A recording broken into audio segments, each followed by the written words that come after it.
Primera de Juan 4, del 7 al 9.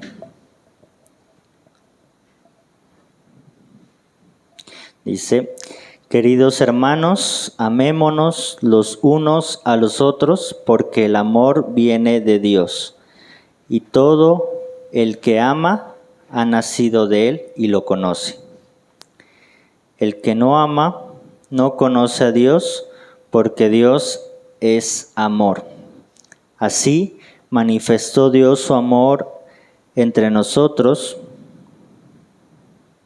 en que envió a su Hijo unigénito al mundo para que vivamos por medio de Él.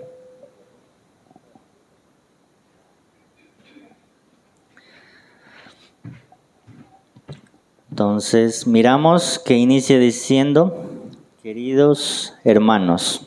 Está hablando el apóstol Juan.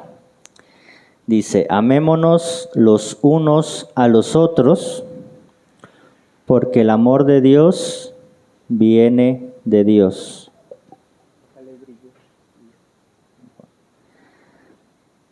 El amor viene de Dios, y todo el que ama ha nacido de Él y lo conoce. Aquí miramos varias cositas importantes.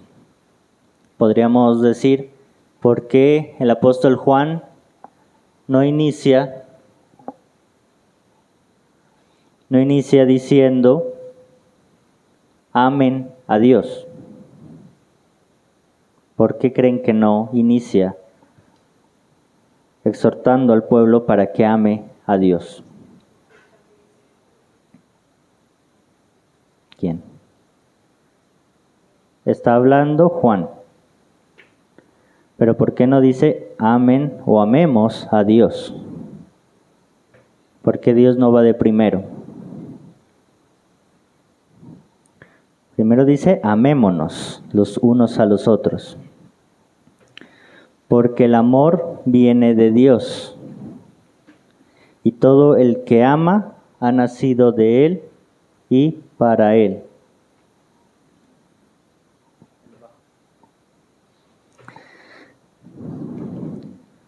Inicia diciendo amémonos. ¿Por qué? ¿Le está hablando? ¿A quién les está hablando? A todos, pero ¿esa carta a quién va dirigida? ¿A quién le está hablando? ¿A qué pueblo en específico le está hablando? Porque inicia diciendo amémonos. Porque la iglesia, muchas veces, la mayoría de veces, no tenemos amor. Venimos aquí, venimos a este lugar y predicamos del amor de Dios, pero no tenemos amor entre nosotros. Y dice, amémonos los unos a los otros, o sea, amémonos como iglesia, amémonos como comunidad, amémonos como pueblo, porque el amor viene de Dios. Ahí está diciéndolo todo, el amor viene de Dios. Es decir, si usted dice que cree en Dios, ama. Si usted dice que es cristiano, la consecuencia del ser cristiano es amar. Y muchos decimos, amamos a Dios. Y un versículo que leeremos más adelante dice, parafraseándolo, qué fácil es amar a Dios porque Él nos amó primero. A Dios lo podemos amar porque Él nos ama, porque Él nos amó primero. Pero, ¿qué pasa con nuestro prójimo? A ese sí no es fácil de amarlo. El prójimo es difícil de amar. En la iglesia, a veces también es difícil, pero fuera de la iglesia es mucho más difícil. En nuestro trabajo, que nos hacen la guerra. Por ahí Mafe predicaba que le hacían bullying en el trabajo por ser cristiana. A muchos nos han hecho bullying por ser cristianos. Y no solamente por ser cristianos, en múltiples formas. Y el mundo está plagado de maldad. Y dentro de esa maldad es difícil amar. Es difícil realmente decirle a una persona del mundo, a pesar de todo, te amo. Y en la iglesia, como el amor es tan romantizado y lo llevamos a ese amor entre pareja, muchas veces nos da incluso temor decir te amo. Y lo suavizamos y decimos te amo, pero en el amor de Cristo. ¿Qué tipo de amor es ese? Te amo en el amor de Cristo. ¿El amor de Cristo aparece en la Biblia? Así como un término para decir te amo en el amor de Cristo. ¿O qué clase de amor estamos practicando? Porque muchos usan esa frase te amo en el amor de Cristo para decir te amo porque eres mi hermano, pero mantenga su distancia, de lejitos. Pero Dios nos llama el día de hoy a que nos amemos los unos a los otros y que nos amemos como Dios nos ama, porque el amor viene de Dios. Y si queremos definir el amor, la única forma es ir a la palabra de Dios. Y la única forma para conocer el amor es ir a la fuente del amor, que es el Padre. El Padre es la fuente, es la esencia del amor. Y muchas veces creemos que amamos a nuestra familia, creemos que amamos a nuestros hijos, a nuestros amigos, pero ese amor humano es un amor muchas veces egoísta. Un amor que busca lo suyo, que busca complacerse, que busca satisfacer ciertas necesidades. Mientras que el amor de Dios es completamente genuino, se entrega por completo, como Mafe también lo predicaba, si no estoy mal, el jueves, nos decía que estaba en un proceso y ella quería reservarse algo que para muchos puede ser algo simple, como una almohada, pero para ella era su almohada, lo que le daba descanso, lo que le daba comodidad. Y por amor se dio a esa almohada. El amor lo entrega todo, no se reserva nada. Si yo digo te amo, te entrego todo sin medidas, sin reservas. Y hoy el mundo nos está diciendo, ame, sí, pero con límites. Ame, pero con reservas. ¿Por qué? Porque nos hemos acostumbrado a ese amor humano que daña, a ese amor humano que lastima. Más que todo ese amor humano entre parejas o entre amigos, que hoy somos los mejores amigos y mañana ni nos hablamos. Que hoy nos juramos amor eterno y decimos nos vamos a casar y mañana ni nos hablamos. Yo no tengo ex, dicen unos. Qué vergüenza. Muchos dicen tan bajo que caí después de haber dicho te amo. Pero Jesús nunca va a decir eso de nosotros. Dios nunca va a decir qué vergüenza esito que me tocó. Porque a veces la verdad es que fallamos tanto que Dios podría decir, yo amo a Estico, qué duro amarlo. Pero para Dios no es duro amarnos. Dios nos ama a pesar de nuestras acciones, a pesar de nuestro pecado, a pesar de todo, Él está ahí. Y Él es la fuente de amor verdadero. Pero el amar va más allá, implica conocimiento. Dice, porque el amor viene de Dios y todo el que ama ha nacido de Él y lo conoce. O sea, si nosotros amamos a nuestro prójimo, es porque amamos a Dios.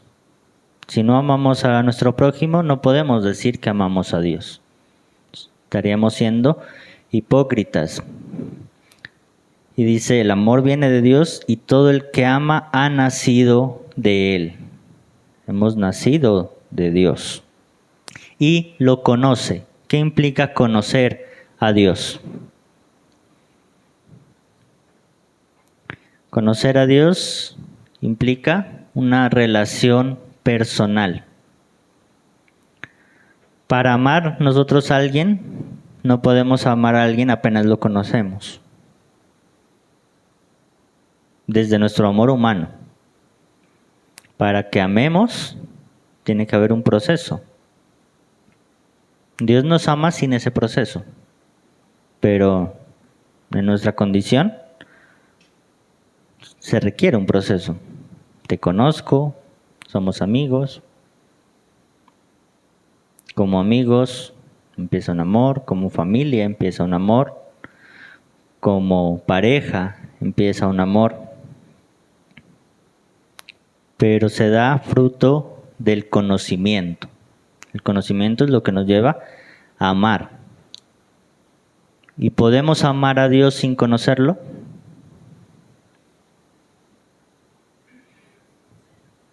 Muchas veces nos cuesta, decimos que lo amamos, pero a veces cuesta. Y para llegar a decir, Dios te amo, también requiere un proceso. Y requiere un proceso de conocerlo, de tener una relación personal con Él. Si no tenemos una relación personal con Dios, una relación personal con Jesús, no vamos a amarlo y no vamos a conocer su amor. La palabra dice que lo amamos porque Él nos amó primero. Para que nosotros amemos a Dios, primero debemos conocer cómo Él nos ama a nosotros. Para quitarnos de la mente esa concepción de amor que tenemos tan limitada, que busca el beneficio propio. Entonces Dios quiere que lo conozcamos y que vamos a la fuente directa, que es Él. Que no creamos que el amor es como yo quiero. Yo te amo, pero a mi manera. Yo te amo, pero con límites. Yo te amo, pero eso no me lo pidas, porque no te lo voy a entregar. Dios nos amó y el amor es sacrificial. ¿Qué implica que el amor sea sacrificial? Entrega. El amor implica sacrificio. Hablábamos de que la adoración implica sacrificio. El ser cristiano implica sacrificio. Ahora el amor implica sacrificio. Y no el sacrificio como se lo veía en el Antiguo Testamento, de sacrificio de sangre, sino un sacrificio de nuestra vida, un sacrificio de nuestra mente, un sacrificio de nuestro corazón. Tenemos que sacrificar para amar. No es fácil amar. Y podemos decir es que a Dios sí es fácil amarlo, tampoco. Nos estaríamos engañando a nosotros mismos. Tampoco es fácil amar a Dios. Ninguno llega a la iglesia y dice, yo ya amo a Dios.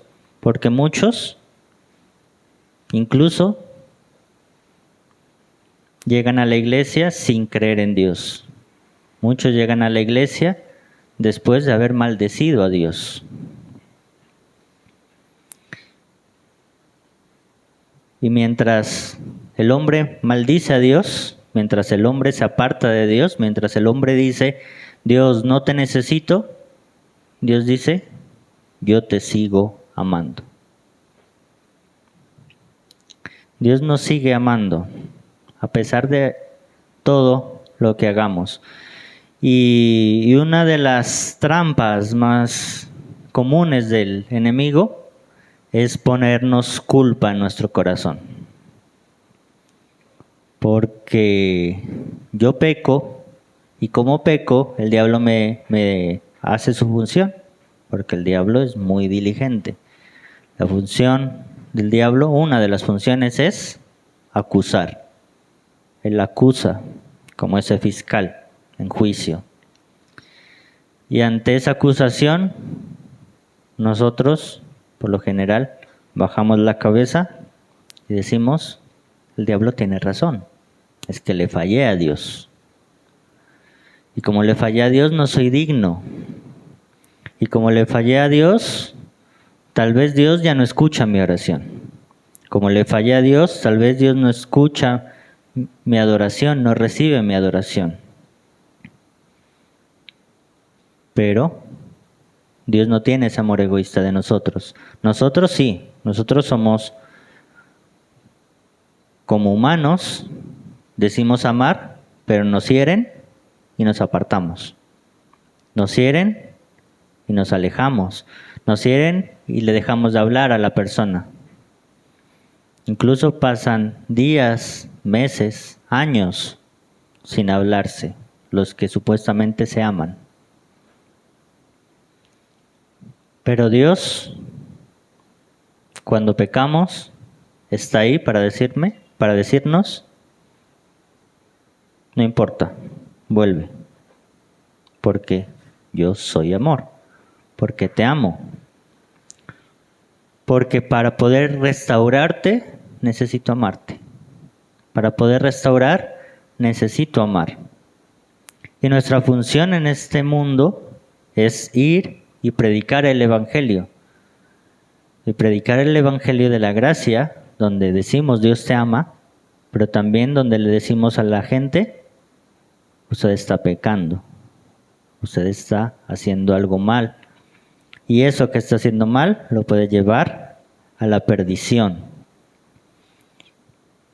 Y como lo veíamos en la capacitación de evangelismo, no podemos suavizar el evangelio y decir todo está bien y Dios es solo amor. Dios es amor. Y dentro de ese amor, la palabra dice que Dios al hijo que ama, ¿qué hace con el hijo que ama? Lo disciplina. El amor de Dios implica esa disciplina de Dios, que Dios nos corrija. Como lo mirábamos días atrás, Él es el alfarero y nosotros somos su vasija. Y muchas veces a esa vasija le cayó alguna imperfección. Y toca destruirla para volver a iniciar. Y el destruir esa vasija y volver a iniciar implica amor. Porque lo fácil y no amar sería decir, está imperfecta, dejémosla así. Así sirve. Me quedó cojo, me quedó chueco, me quedó una pierna más corta que la otra. No importa, dejémoslo así. Pero Dios quiere perfeccionar su obra en nosotros. Y no estoy hablando de lo físico, estoy hablando en lo espiritual y en lo personal. No podemos pretender crecer espiritualmente si no crecemos también personalmente. Van de la mano. Las dos cosas van juntas. El crecimiento personal y el crecimiento espiritual. Dios siempre hace en su palabra esa analogía a cómo la gallina cuida sus polluelos bajo sus alas, o el águila, cómo cuida a sus aguiluchos, se dice, sí, ¿no? Y los guarda debajo de sus alas. Una de las características de las aves es que sus plumas son hidrofóbicas, no se mojan. Esa los cubre y sus pollos, sus polluelos o sus aguiluchos están totalmente cubiertos. Pero cuando empiezan a crecer, la madre, el águila, tiene que amar. Y para amar, tiene que arriesgar y tiene que soltar. ¿Qué hace el águila para que sus aguiluchos empiecen a volar?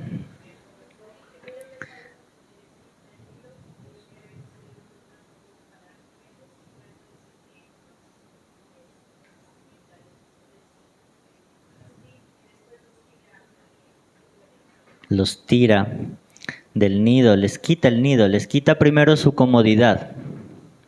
Porque estando en nuestra comodidad, en nuestra zona de confort, pues fácil, me quedo aquí donde estoy porque qué rico. Para que salgamos de nuestra zona de confort, tienen que quitarnos ese nido. ¿Y dónde se ubica el águila? Aquí a 3 metros, a lo más alto. ¿Cuánto es lo más alto? De las montañas más altas, donde ni siquiera otras aves pueden llegar. El águila se ubica en un lugar tan alto que ni siquiera otras águilas pueden llegar. No tiene depredadores.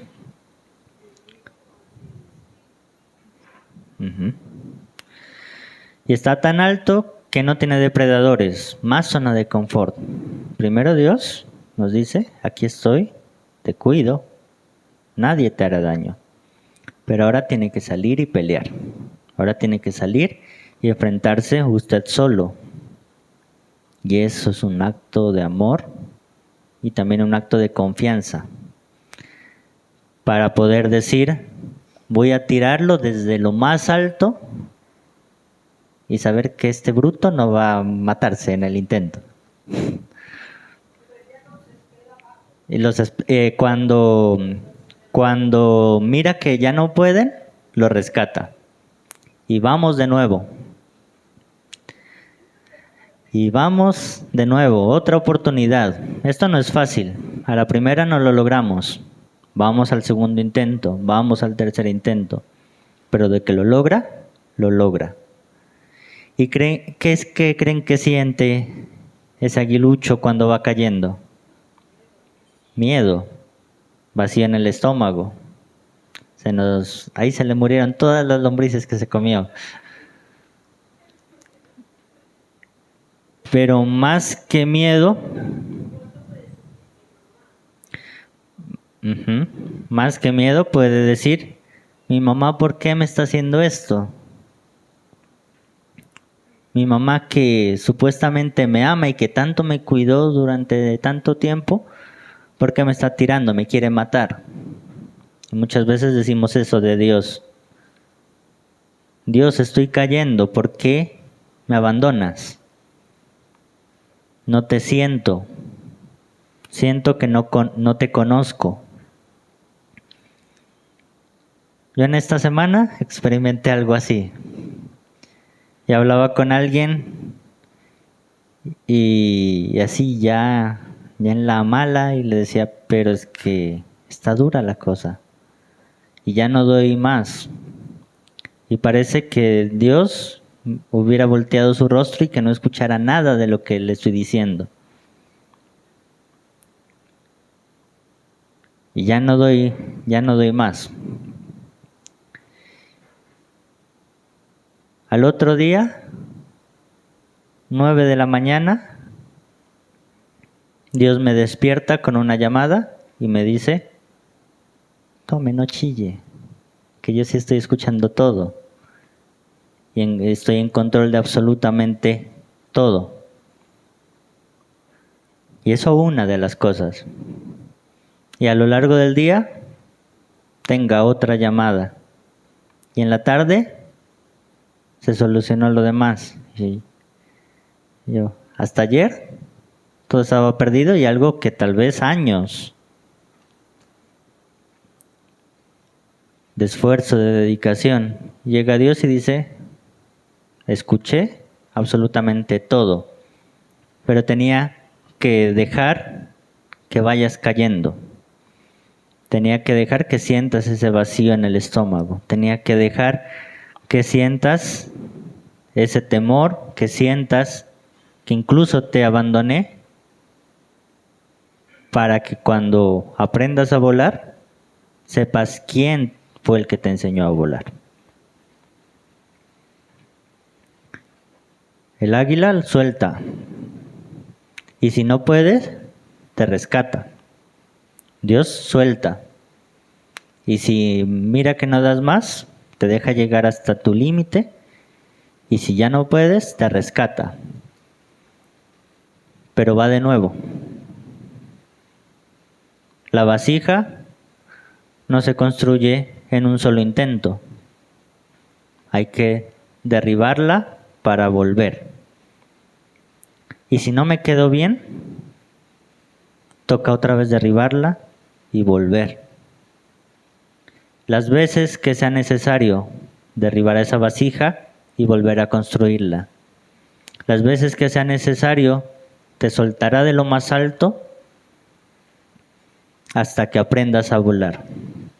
Y cuando aprendas a volar, Dios te dirá, ¿quién fue el que te enseñó? Gracias a quién hoy sabes volar.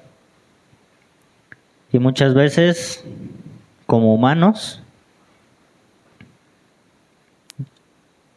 tenemos maestros, o el mismo Dios nos enseña, nos capacita, nos envía, y cuando estamos en la cúspide, cuando ya aprendimos a volar, nos olvidamos del que nos enseñó. Nos olvidamos del que nos llevó hasta ese lugar.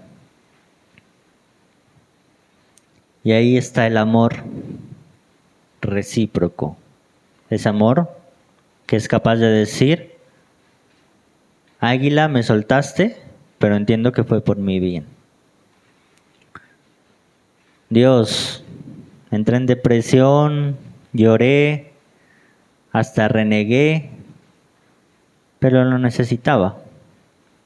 Y Dios es ese Dios que nos permite tocar fondo. Muchas veces el tocar fondo es súper necesario para salir.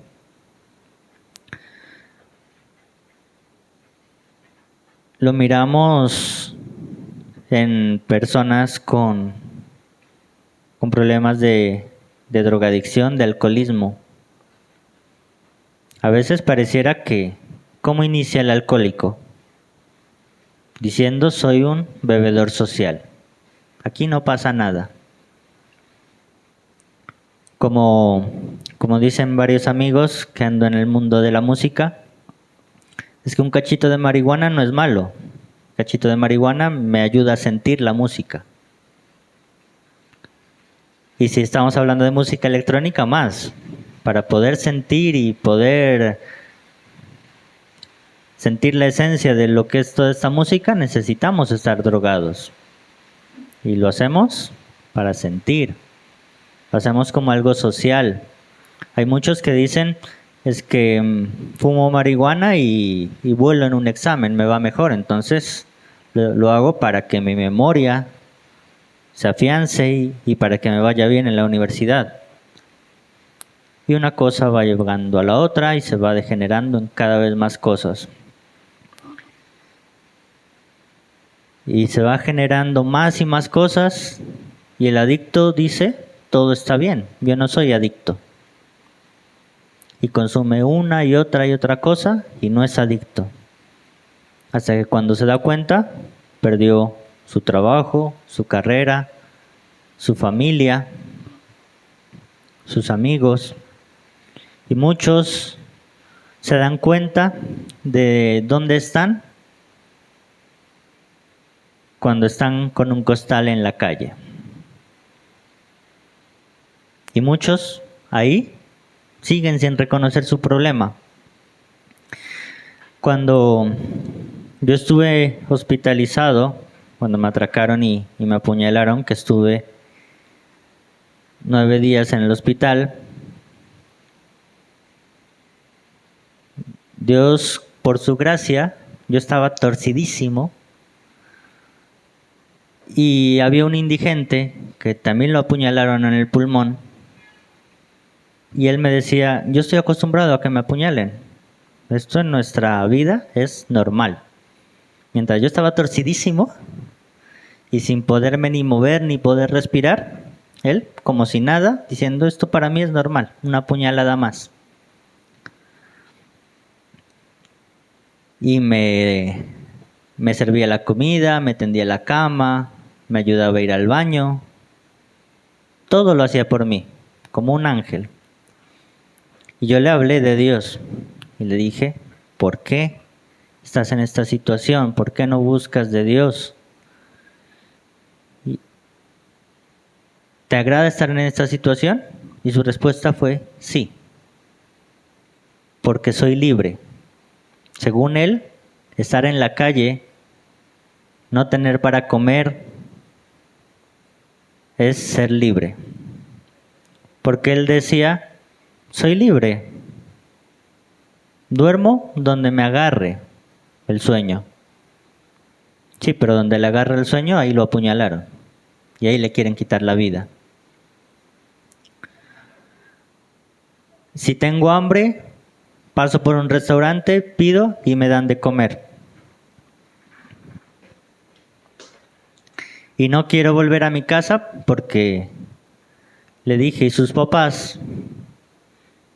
Y dijo, mis papás viven en Ipiales. Y ni siquiera quiero que les cuenten, porque mis papás me quitan la libertad. Y yo en la calle soy libre porque no tengo reglas, porque mis papás no me están mandando. Si se descargó, pues déjenlo ahí.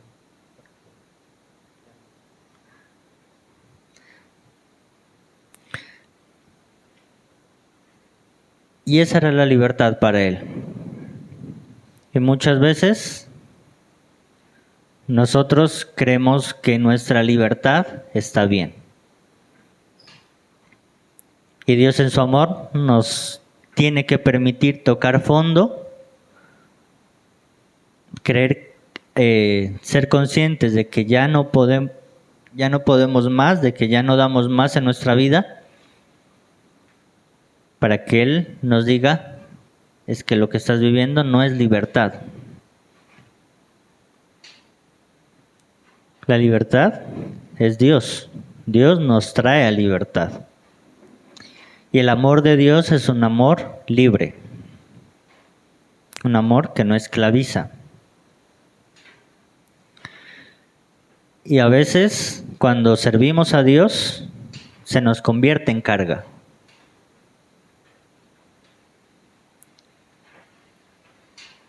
Y se nos convierte en carga a pesar de que lo amamos.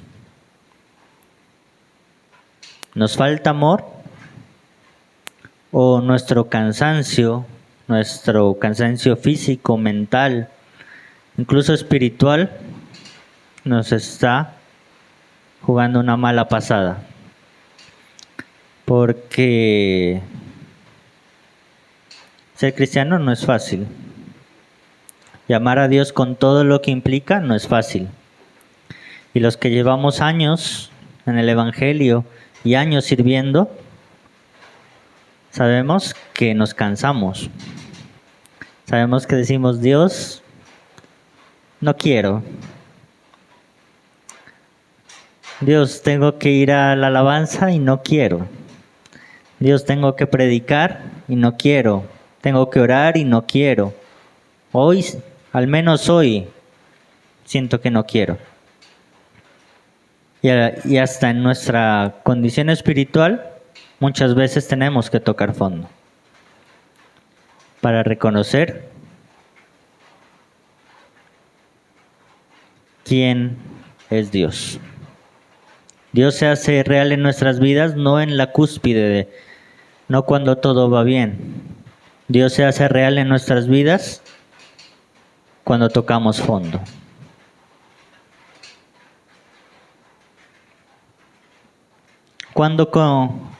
Cuando conocemos a ese Jehová Jireh, al Jehová, al Dios proveedor. Cuando tenemos todo, o cuando tenemos que decir, cuando tenemos todo a veces pensamos que es por nuestra capacidad. Decimos, sí, es que tengo porque estoy trabajando. Tengo porque he estudiado. Tengo porque me capacito, porque me esfuerzo. Pero todo eso se lo ha dado Dios. Y ahí, siempre que estamos en la cima de todo, tendemos a pensar que es por nosotros. Muchas veces empieza el descenso, empiezan las deudas, empieza la dificultad económica, los altos y bajos de la vida. Y ahí decimos, Dios, ya no tengo nada.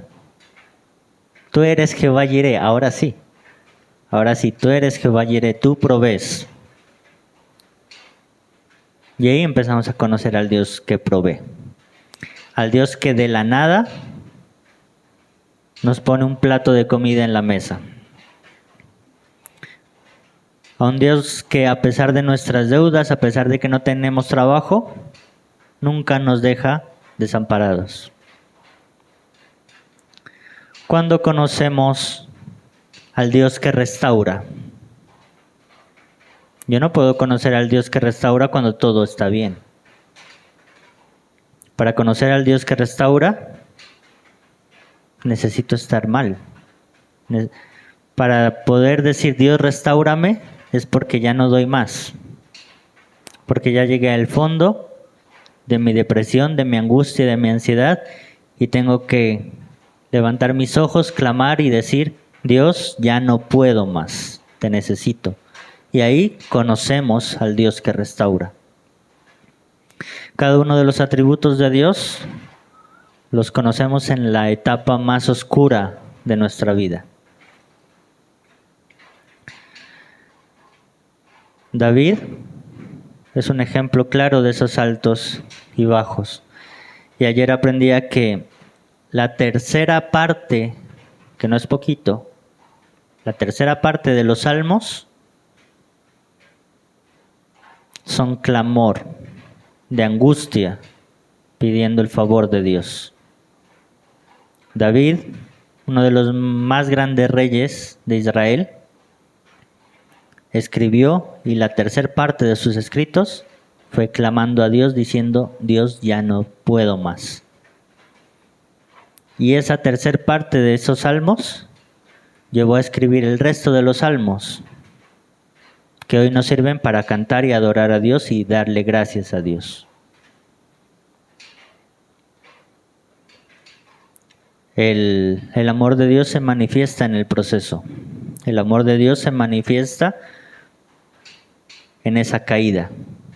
Cuando esa águila deja caer a su aguilucho para que aprenda a volar. Y Dios como Padre en su amor nos tiene que enseñar a volar. Y nos tiene que mostrar quién es Él. No podemos aprender quién es Él estando siempre arriba. Yo incluso llegué a decirle a Dios, pero Dios, sirvo a un Dios que no conozco. Predico a un Dios que no conozco. Y Dios me dijo, es necesario tocar fondo. Porque si no me conoces, toca fondo para que me conozcas. En el fondo de la ansiedad y de la depresión, conocí a ese Dios que restaura. Y ese Dios que dice que esas lágrimas se convertirán en alegría.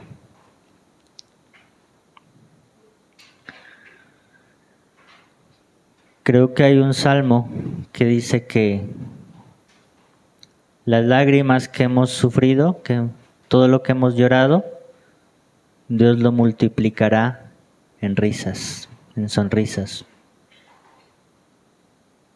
No es en vano el dolor, no es en vano la angustia, no es en vano la dificultad, porque en medio de la dificultad Dios se está formando.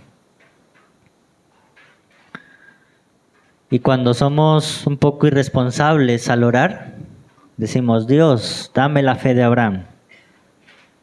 Y la fe de Abraham nos lleva a depender de Dios como Abraham dependía de Dios. Dios, dame la paciencia de Job, dicen algunos. ¿Qué tiene que hacer Dios para que usted tenga esa paciencia? Dios, enséñame a depender de ti. Muchas veces lo decimos como poesía, porque muchas veces queremos rellenar nuestras oraciones, a ver qué sale bonito,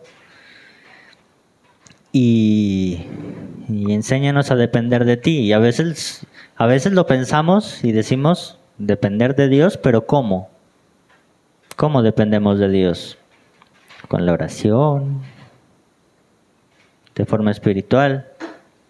Pero la palabra depender de Dios implica todo, hasta su economía. Y esa parte es la que no nos gusta. Porque Dios no forma a medias. Dios, el águila no tira su aguilucho y cuando da sus primeros aleteos y parece que ya empieza a volar, lo coge y lo lleva de nuevo al nido. Porque si hace eso, no aprendió. Tiene que dejar que vuele completo. Tiene que formar todo. Y todas las áreas de nuestra vida tienen que ser formadas. Y la formación duele. La capacitación duele.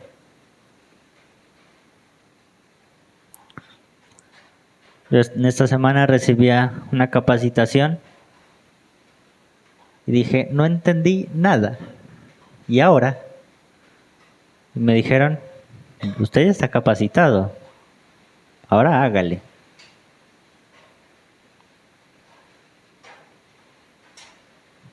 Tenemos que aprender a volar, pero aprendemos a volar solitos. Hasta el mismo proceso del nacimiento es complejo. El huevo, debemos dejar que el pollo o cualquier ave, bueno, no, los reptiles también nacen por huevo, ¿no? Cualquier ave, bueno, es que las aves son reptiles, si no estoy mal, ¿no? ¿No? Por ahí dicen que las gallinas son dinosaurios que no evolucionaron. Las aves o reptiles nacen por huevos y para que salga como debe salir hay que dejar que él mismo rompa el cascarón. ¿Qué pasa si yo rompo el cascarón y digo, no, es que pobrecito, ayudémoslo y saquémoslo antes de tiempo? ¿Qué pasa con esa ave? Se muere o se atrofia y sus músculos, sus extremidades no funcionan. Necesitamos el proceso.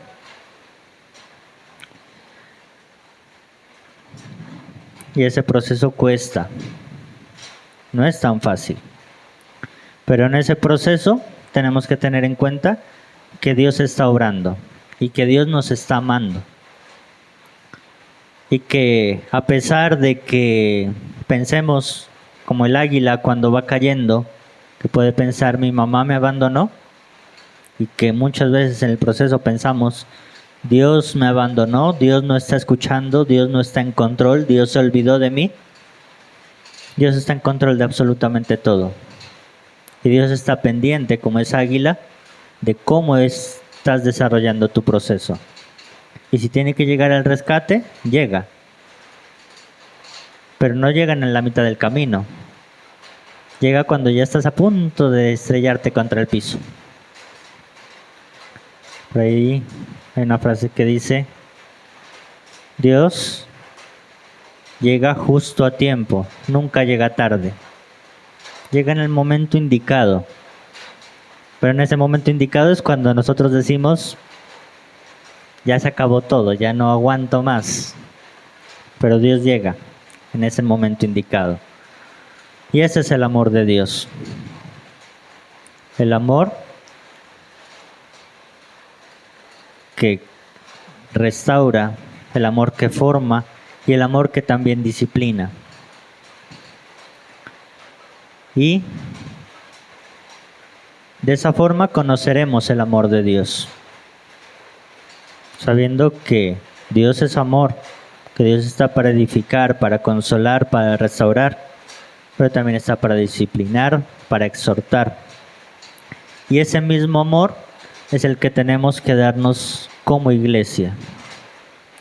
Y ese mismo amor es el que tenemos que ejercer fuera de la iglesia, que tenemos que ejercer en el mundo que necesita de Dios, en ese mundo que dice yo no necesito a Dios. Y ese mundo dice yo no necesito a Dios, a veces por orgullo, a veces porque se creen sobrados, pero la mayoría de veces ese que dice no necesito a Dios o ese que dice odio a Dios es porque la iglesia lo ha lastimado. Es porque nosotros, los que decimos amar,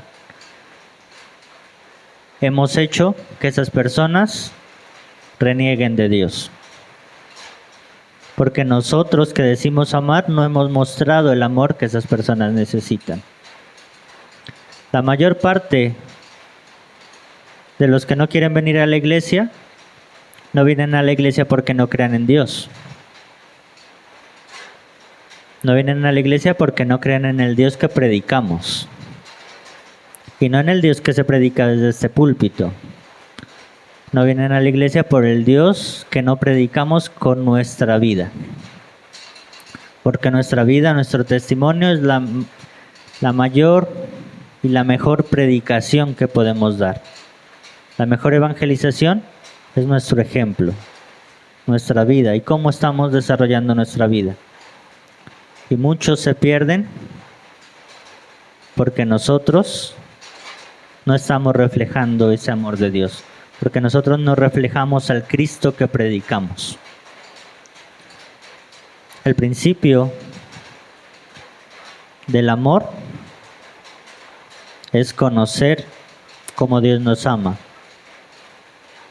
Y no basta solamente con decir Dios te amo. No son solo palabras, hay que decirlo y hacerlo. Y Dios en este versículo no nos está diciendo, ámenme a mí. Está diciendo, si me aman, ámense entre ustedes. Si me aman, amen a todos los demás, amen a su enemigo, amen al que le hace daño. Entonces Dios quiere que crezcamos en amor, porque hoy los formados somos nosotros, pero después seremos parte de la formación de otros. Y en ese proceso de formar a otros, tenemos que mostrar el amor con el que Dios nos sacó del fondo. Si hemos tocado fondo y Dios nos permitió salir del fondo, ahora con ese mismo amor, permitamos que Dios a través de nosotros pueda sacar de ese fondo a otro. Y eso implica sacrificio.